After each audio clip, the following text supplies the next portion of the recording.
Have you ever been in a music store or looking around online at digital pianos and realized that all of them look just the same and you wondered what the differences were? Well, today we're going to help you with that, so stay tuned.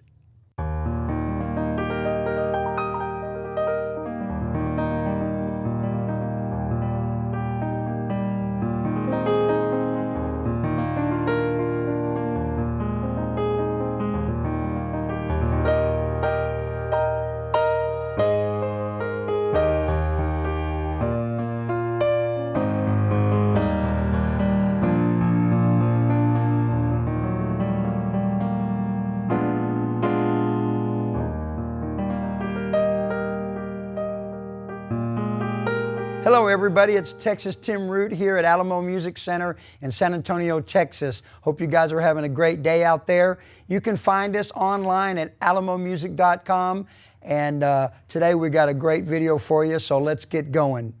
Well, today we're going to talk about digital pianos. So there's a lot of digital pianos out there now. Manufacturers, there's all sorts of manufacturers that make digital pianos, and they all look very similar. And usually the manufacturer will have like a kind of entry level, a better one, and the best, like good, better, best.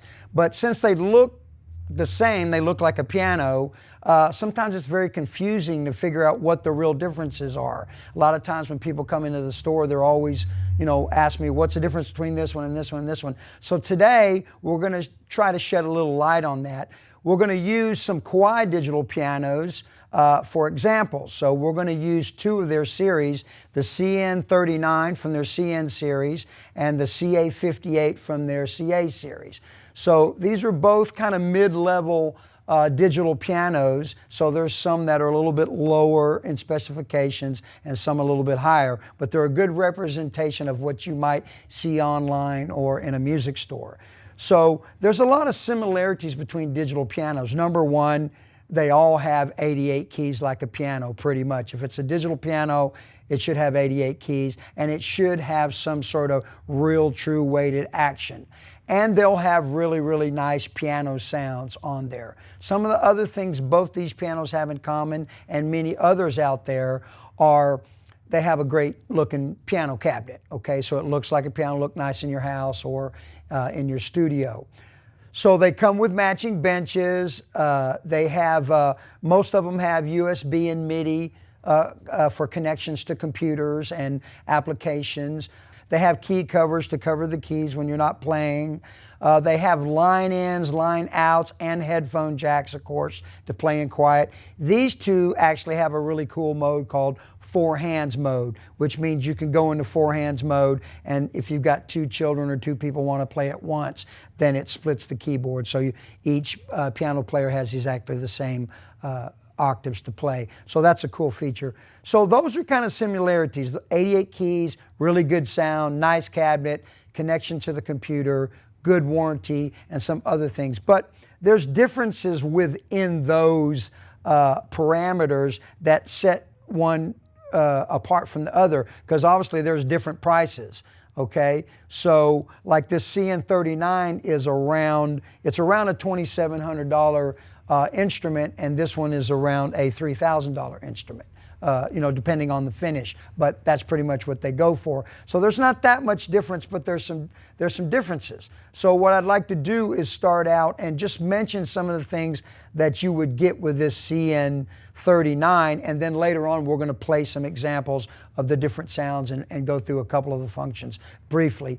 So the CN-39, it has, the action is very important, because that's a big question, how good is the action? Is it good as an acoustic piano or is it not? So I would say pretty much digital pianos have turned the corner. They're making really, really good action. Kawai's been making digital pianos for over 30 years and making real grand pianos for just about 100. So they know how to make a good weighted action.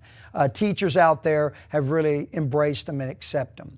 But there is some differences. For example, the 39 has what you call the response hammer 3 action, which is a good, really, really good action. It has triple sensors. It's a graded action, so there's weighted key weights on the bottom. So when you go from the bass to the treble, it feels like a real nice piano, okay? So it's a response hammer 3 action, which is a really good action, all right? But now you look over here on the CA-58, and it has what you call the grand feel compact action, but it has real wooden keys. Now, just from reading those words, you know, you wouldn't know what's the difference, okay? Well, I would say the difference here is on the CA-58, that wooden key is a little bit longer than the Response Hammer 3, and it's made out of wood, which gives it that just a little bit better feel. They all have triple sensors. They're all graded action. But the CA-58, if you're a mid-level player or more of an advanced player, or that action is critical, then I would say the advantage definitely goes to the CA-58 with the grand feel compact action. But again, it's not to put this one down because it's a really good action too, all right? Second thing to really look for is the sound quality, okay? So it's not so much maybe the number of sounds, but actually what each one sounds like. For most people that request digital pianos, they just want a good piano with a good action that they can learn how to play piano, okay? So that's the main thing. So both of these have the Shiguru 9-foot sampled grand from Kawai. That's Kawai's $300,000 piano that they've actually sampled 88 different keys and put them in there. So they both have the Shiguru piano, but there's a little bit of difference.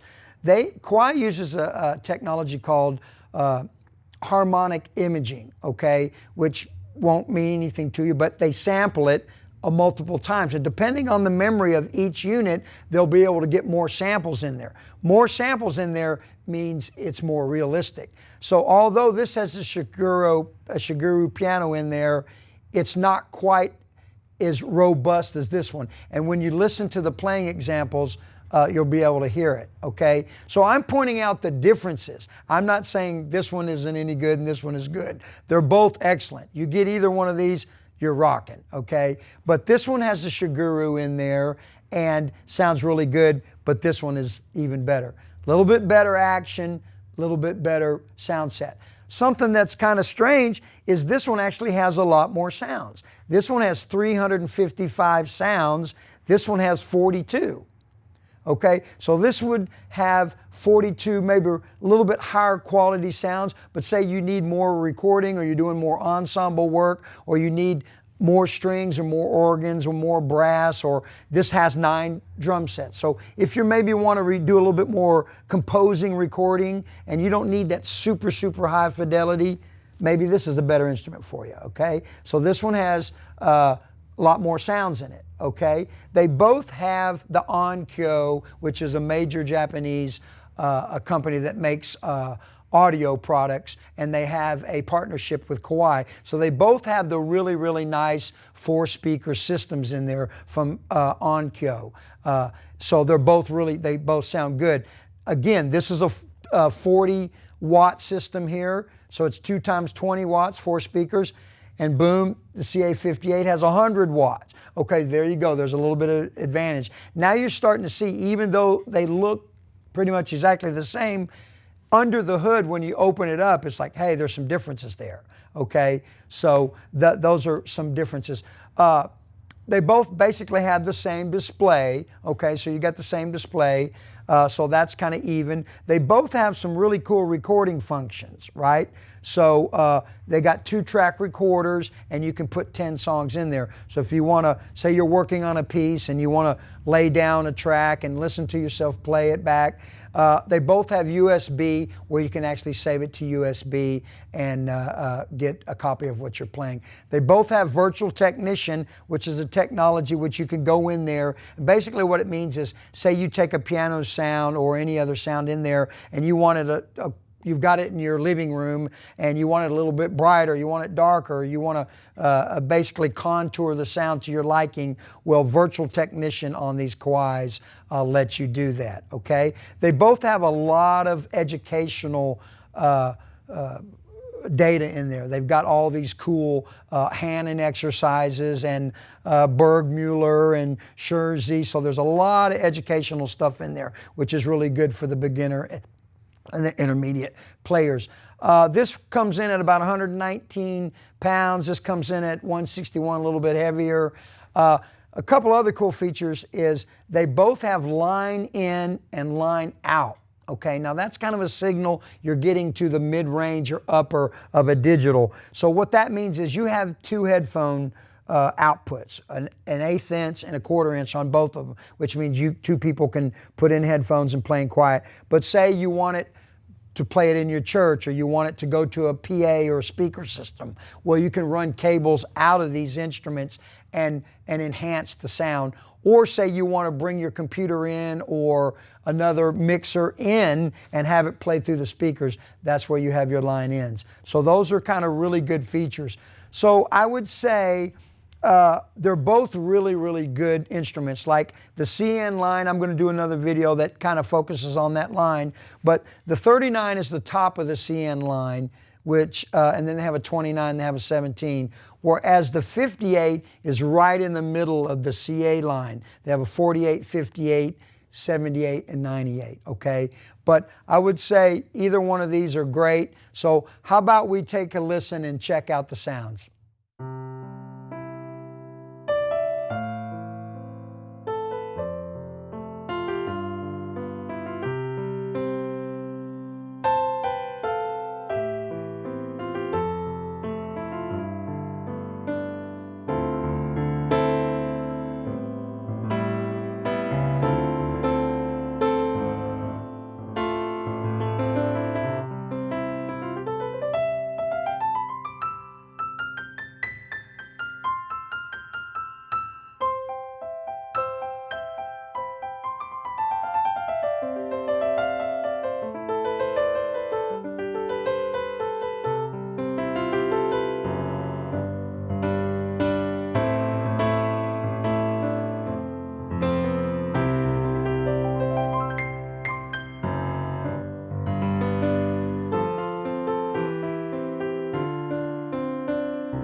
Okay, so that's it. There you have it. Two really cool digital pianos. They look very similar, but as you can tell, they sound and play, and they're two different instruments for two different buyers out there. So I would like to suggest that you make sure you do your homework if you're looking for a digital piano. You know, study the different features, take a close look at them, and come to Alamo Music. Let us help you. We're the experts here. We got all the answers for you. We'd love to help you. So if you have questions, you can put them in the comments below, or you can reach out to us through our website.